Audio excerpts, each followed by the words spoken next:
These lighting techniques will improve your cinematography. Today I will show you a music video where they used a lot of different techniques that you can use in all of your footage. Filmmaking is not that complicated, and most of the time you only have to think about 2 or 3 things in all your shots to create a cinematic look. So this is the first shot we are looking at, and as you can see, this is a top shot. Top shot overall is a great method to introduce the audience into a new location or scenario, give us a good look on how the person lives, and also it's a creative angle. I tell a lot of people most of the time a cinematic shot for the audience or a good looking shot is something that they can achieve by themselves. So when the look is so far from what a normal person can do, that's in their head is something as cinematic. In a top shot, no one can put a camera up the ceiling most of the time, so it looks very good. There are many ways how you can do this to mount the camera. There's something like a cat pole or wall breaker with just a long piece of metal or plastic where you can just put it on each side of the wall and mount them. But the problem with that is you can damage the wall with them pretty easily, and they're not good on a really long scale. So you can put 8 meters of cat pole on the ceiling.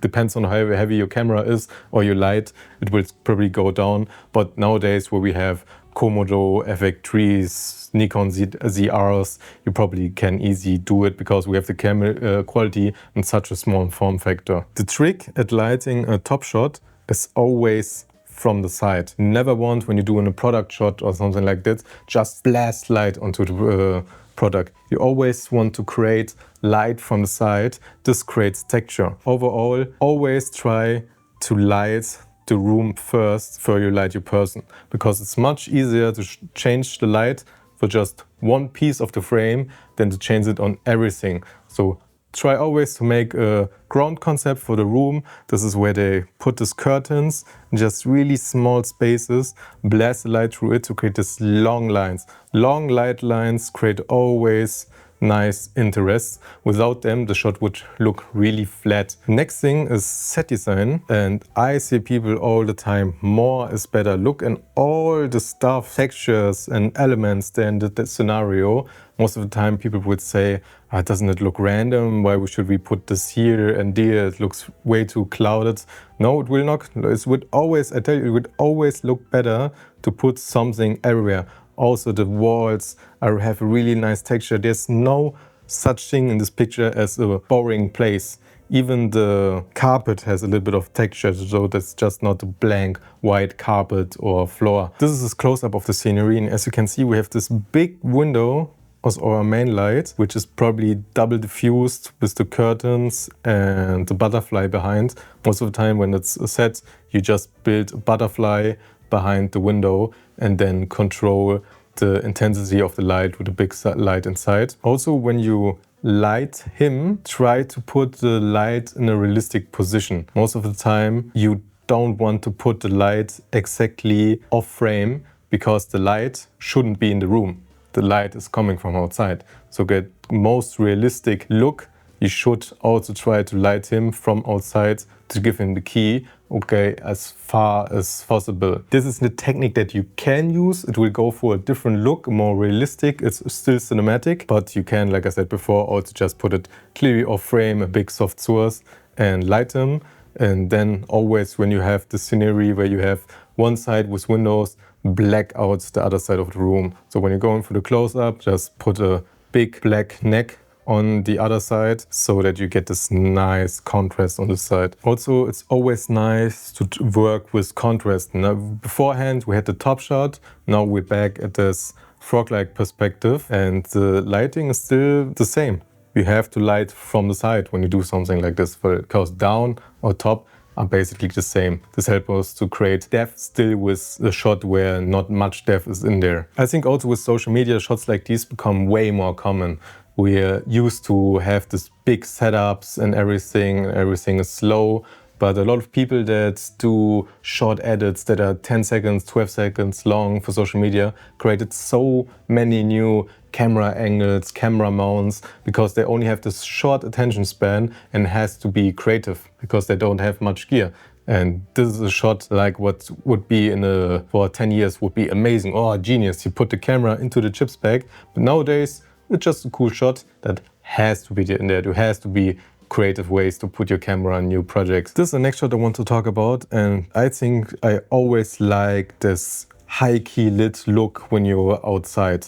But it's something that is really expensive and difficult to do as a normal person. The whole thing, I don't know if they are in New York and everything is just a comp, but to get such a great exposure outdoors is really difficult. There's two ways, or three, there are more ways to do it, but I'll tell you two ways. First thing first is try to always backlit your scenery with the sun. So plan your shot that the sun is always behind your scenery. So you create most of the time another layer of everything because everything already has an edge light. Because it's much easier to give one or two things a key light or give everything in the scene the backlight when you're outdoor. So that's the way you do it most of the time. But then your location has to be right, they had the lights, the sun has to be in the right place, and your time where you can shoot becomes shorter. But it's therefore better to light because you save time with not building 100 different lights on different locations. Then how do we get now this great exposure from her? First thing you can do is big butterfly ultra bones, 20 by 20, as close as possible. Then neck a little bit on this side. Also big butterfly, so you get a little bit of color contrast, light contrast. But the problems with that is you're not that flexible. You need huge cue because this 20 by 20 still need to be secured. They fly very easy away and can hit people. But when you have the crew and the space, this is most of the time the fastest thing you can do. When you look into her glasses, you probably can see the butterfly. But like I said before, I don't know the full video. The whole thing could be green screen studio, and then everything I would say would be wrong. But that's how I tell you how we do it on the outside. A faster way where you can do it, where I think the power is okay, is when you're using a sky panel 360. You probably seen S60 and S120. They are like this is the 60, this is the 120, and then 360 basically just two of them stacked together, three of them, and it had really nice color output, but it's heavy as hell. Even when you put a softbox on it, it's even heavier. But then you have this big creamy light source that you can put outdoors, turn it on max and get a little bit of key on some people to get this really high key outdoor look. Because to get this exposure and look of someone, you have to overshoot the sun and put the overexposure down so that you can see actually the light that you're shooting on this person. Here on the shot you can clearly see this here is a set extension. Everything above here is not real. And tripod shots are our best friends because nowadays everything becomes less expensive with VFX and AI. A few years ago this would be a big thing to do, but nowadays you just shoot this part, put it into Photoshop, write X10s, New York, time feeling, and then you put it back together in post, and then you get this cool New York-like feeling. And this is something that is really good about AI, Photoshop, and the new workflows that come around. Because we always want to secure our jobs and other jobs, but at the end of the day, when something is better and faster, we should use it. It's not 90-22. We shouldn't be scared of technology advancement. We should adapt to it and look how we can use these tools to make our lives easier. This shot is also really cool because we have this great leading lines. Always look for leading lines. I mean, this also could be VFX. It is 100% VFX.